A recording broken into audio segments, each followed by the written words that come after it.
Hey ladies, this is Mr. Nutrition here from Metaburn Fitness, and I just want to share with you a very special interview I just did with pro figure competitor Lauren Geldmacher from the WNBF. Lauren is an awesome person. She shared a lot of valuable information in this interview, and the reason why we did it is because a lot of young women, and even any woman, is really kind of focusing on their body image. They're very self-conscious, low self-esteem, not sure what to do. Should they do some crazy extreme diet or work out, heavily in the gym for hours upon hours upon hours? But Lauren has some great advice that she wants to share with you guys. So, in about 22 minutes, that's as long as the interview is. Make sure to take out a notepad, jot down some information. She has some great advice. She has a great story, and it wasn't an overnight success for her. She's been working on her body for years and years and years to make sure that she can become the pro person she is. But you don't have to compete, nor do you have to be a competitor as well. You can just be the person you are, love you for who you are, as Lauren says, and just create a better body and a better health and a better lifestyle for yourself. So without further ado, here's the interview with Lauren. Take care. Hey everyone, this is Mr. Nutrition from Metaburn Fitness, and we have a great call today filled with some awesome advice from WNBF pro figure competitor Lauren Geldmacher. Am I saying that correct, Lauren? Or Yes, you are correct. Okay, awesome. So thanks again for your time for coming on to this call, because I know you have some great information you want to share for the ladies out there too. So I appreciate your time. Sure. And so Lauren, I saw a lot of your achievements, your accomplishments. All your photo shoots that you've done. You've actually accomplished a lot in your career. Can you just give us a basic background of your story and kind of how you got to become a pro figure competitor? I basically started my first competition right here on Long Island. I competed in the Long Island Experience right in Port Washington. It was pretty much my first figure show, and I went in there pretty much cold feet. I mean, people kind of were like, you should compete, you have a great physique. And I was like, all right, I've never done it before. Kind of walked myself, dieted for a little bit, walked in there, not really knowing what to expect. I competed. I placed fifth in my first show. And that was it for me. I was hooked. So after that show, I decided to do some research on a coach, get involved with the right people, and continue competing. I took that for a year. I competed in the WNBF. A year later, I competed in the Natural Mania in 2012, and I won my pro card at that Natural Mania that year. What was the inspiration that got you into this whole thing? Almost like that moment that you said, I'm going to put everything on the line. I'm just going to do this. Growing up, I was always involved in sports or some kind of competitive aspect in my life. I was an all-county volleyball player, played a sport every season in high school, played club volleyball in college. And when I got out of college, the whole sports thing kind of ends for you. I still coach volleyball to this day, so I have it, but I don't have that, me personally, competition in my life, and I missed it. So the drive for me is just to be involved in some kind of competition for myself, to keep me accountable. Awesome. And, just knowing that the bodybuilding sport, being a figure competitor is no easy task. There's always challenges that come along the way. So what were 2 to 3 of your major challenges that you really had to overcome to become a pro figure model? The biggest challenge is probably lifestyle. There's a lot of things that you have to sacrifice within yourself. And my best advice is to find a balance in your life. It's hard to do when you're dieting, and you're sticking to a routine that's so strict. But without a balance, it's really hard to focus. So you have to wake up in the morning, and you kind of have to be a little selfish. You have to set small goals for yourself each day and get everything accomplished. And pretty much you come first before anything else. So I give a lot of people with families and jobs a lot of credit, because I work in the fitness industry, but a lot of people I do know that compete have full-time jobs and they're figure competitors. And being a competitor is pretty much a job in itself. There's a lot of extra cardio. There's a lot of planning involved. There's a lot of planning in your diet. The nutrition aspect is very scientific, so you do have to find someone that's very knowledgeable on nutrition and know your body. It's a learning process. So you get to know yourself and your body along with seeing how far you could push yourself to become better. I mean, every show that I do, I definitely improve my physique a lot, just on nutrition. Little tweaks, carbs here, a little bit more protein, more water. Little things like that make a big difference on how your body actually reacts to things. For sure. The tiniest tweak can make a huge difference long term. Mm-hmm. So with your competing, did this come natural to you, or was this a struggle to kind of adjust to the lifestyle, to the nutrition, to the exercise? For me, it was natural. The hardest part for me was to basically get people around me to understand what I was doing or why I was doing it.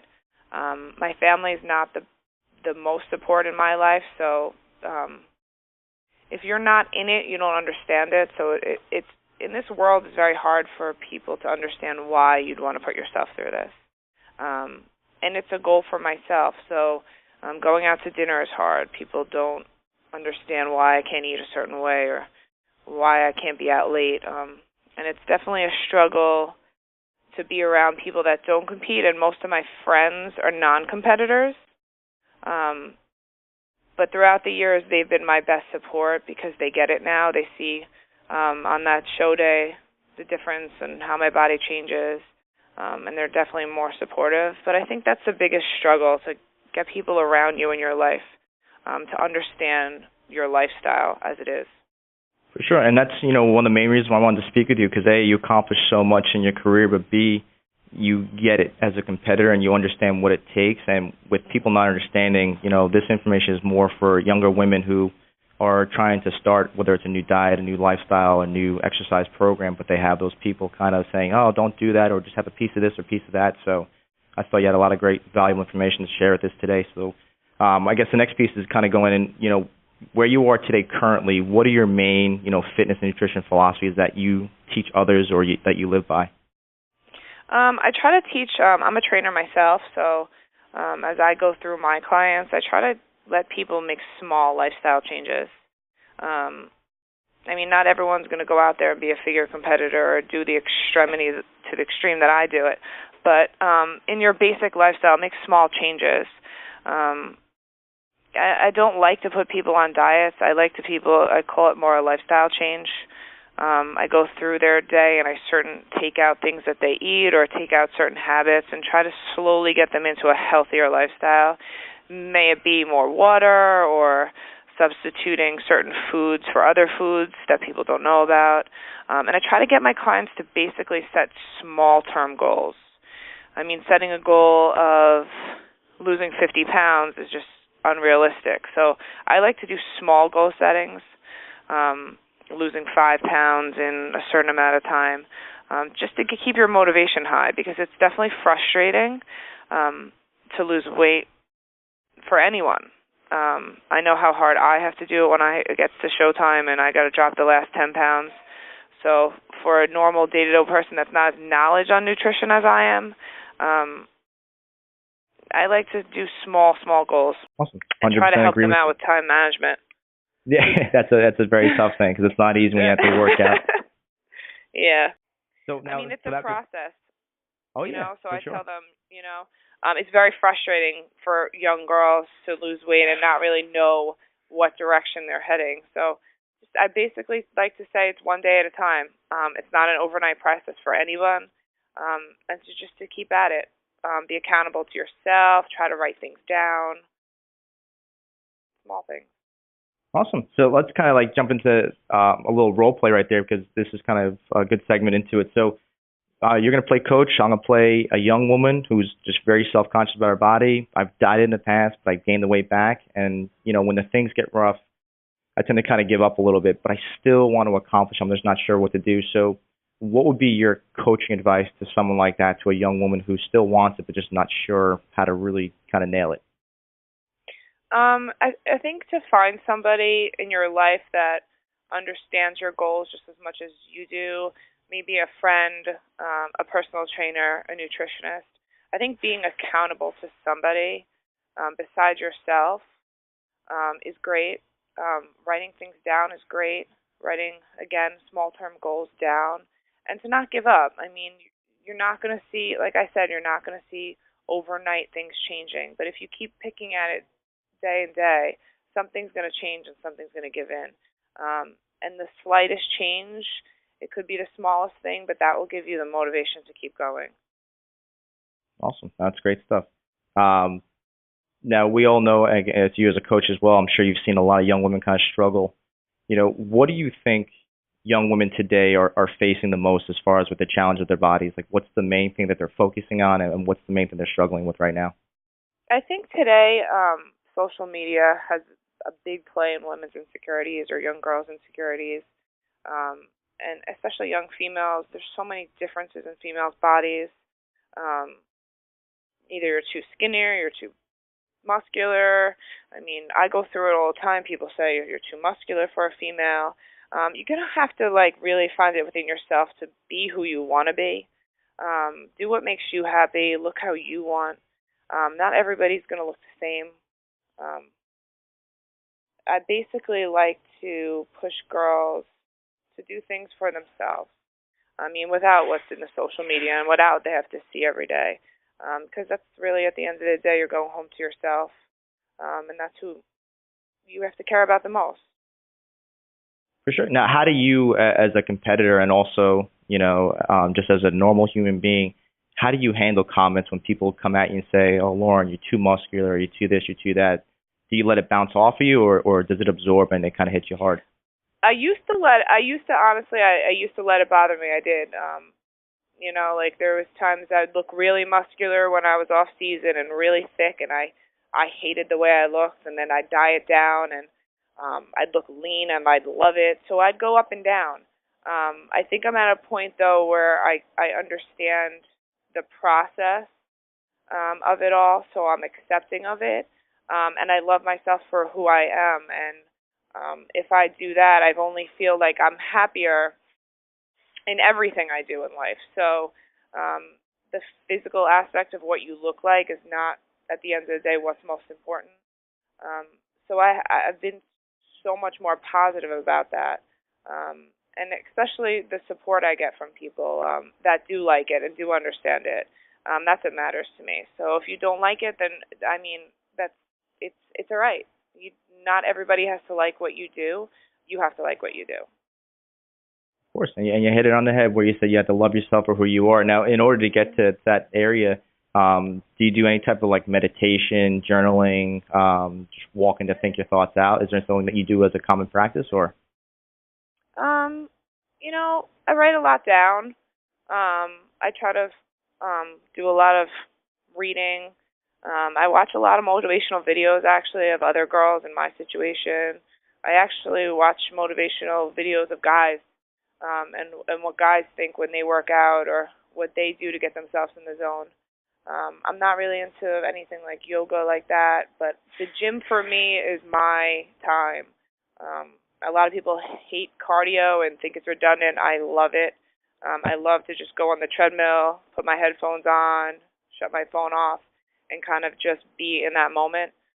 That for me is my time. That's basically my meditation time. And you mentioned, so you watch motivational videos and you do some reading. Is there a favorite book of yourself that you love to read, or that you think would be of high value for a young woman? Or, you know what? I love quotes. I'm a big person on quotes. I think quotes can be related to anybody. Motivational quotes at any point in your life. So yeah, I mean, I like to look at other girls and same and what they write on their social media pages. And that's pretty much that motivates me. Awesome. And again, it goes right back to your point of, finding people that understand you. So this is great. So let's get down now into exact strategies. So young women, they want to know almost exactly what to eat, what to do lifestyle-wise, how to exercise, supplement, stress reduction, all those positive things. What are 2 to 3 strategies that you could teach, whether it's in nutrition, exercise, supplementation, to a young woman today? So like an exact strategy. I think the most important strategy with anything, and especially with getting yourself into an exercise program, is creating a plan. You need to create a plan that is feasible for yourself and your lifestyle. So if you set a plan to go to the gym 3 times a week, 4 times a week, What's feasible for you, you have to stick to your plan. And it's the same thing with your food. If you don't plan your food out for the week, or if you go and you're out all day without food, you're going to make some bad decisions. It's not so easy to eat out. So if you're not planned with the right food with you all day and have stuff at home, you're gonna fail and you're gonna make mistakes. So without making a plan or putting it on paper or being accountable to yourself or somebody else, a coach, it's not going to be successful. So I think the plan is the most important thing. Setting a plan is where you want to go from where you are right now, and how are you going to get there? Who's going to help you? What are you going to do yourself to get there? I think the plan is the most important part. Awesome. And now, because you transform your body really crazy to become a pro competitor, and you have to get extremely lean for that. So what's like a sample meal plan for Lauren when she has to really cut down to get down to a pro level? I actually try to stay as healthy as possible. I know limiting your intake with food is not the most healthy thing, because there's what's called metabolic damage and things that could happen to your body along that route. So I stay a very high protein diet, and I eat a lot of green vegetables, spinach, kale, string beans, as much green as I can to get my nutrients. I drink tons of water a day, probably over a gallon, just to keep myself hydrated and keep that hunger away.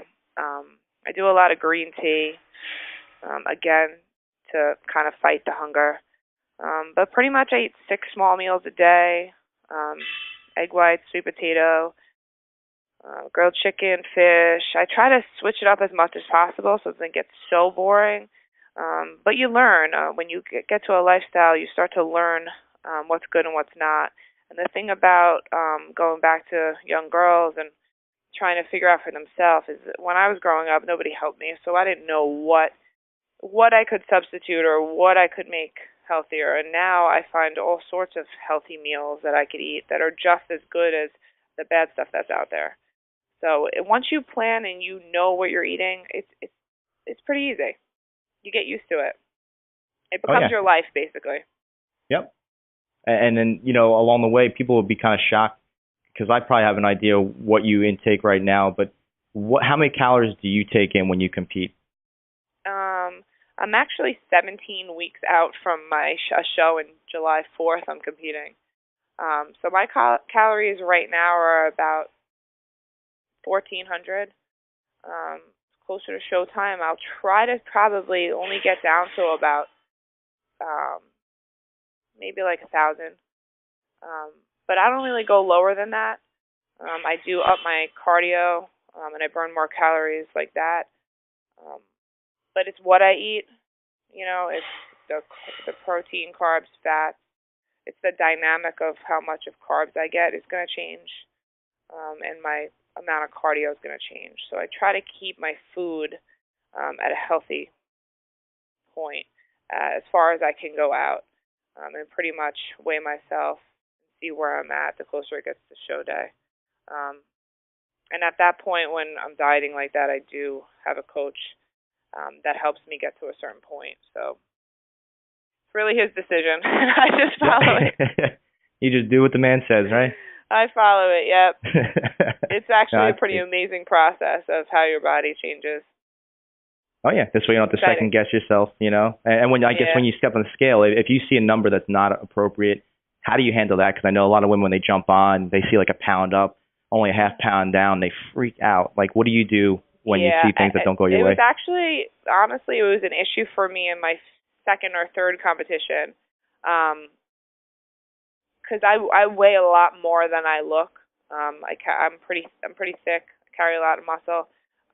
So the scale was a scary thing for me. So if I didn't lose a couple of pounds, and I knew I was dieting so hard and so perfect all week, I actually didn't weigh myself for my second and third competition at all.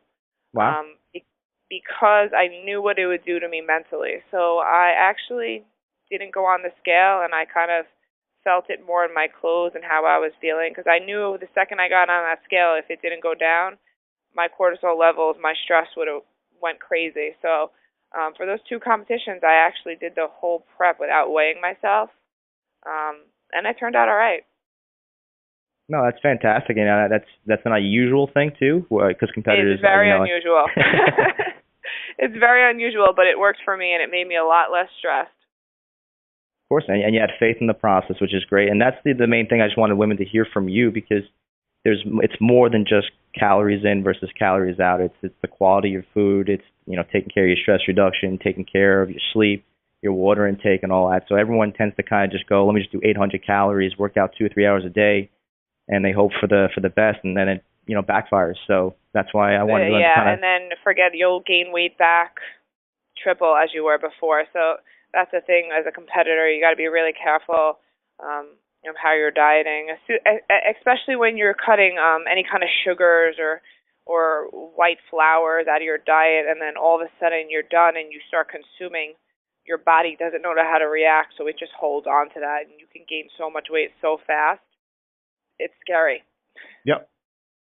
So let's touch, for the last point, let's touch on that a little bit then. So you compete, you get down to, let's say 10%, 11%, 12% body fat. Mm-hmm. How do you reverse diet or kind of taper out of your diet to make sure that you don't, explode up to twice your weight or anything? I've actually done it before, so I know what it feels like. Uh-huh. And the last show, I promised myself I wouldn't do it because it is way harder to get out of it than you could imagine. So this is the last show I competed in November. I definitely enjoyed my weekend. Pancake stuff, big sugar stuff, and then my body hated me. So the next Monday following my show, I kind of went back to a little bit of cardio, nothing crazy, and then went back to my normal dieting, just more foods.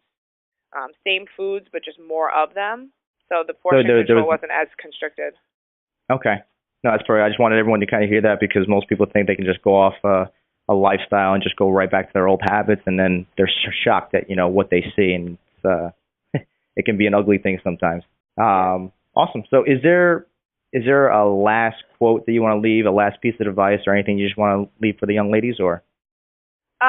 For me, it's just really be who you want to be, do what makes you happy, and at the end of the day, look how you want to look.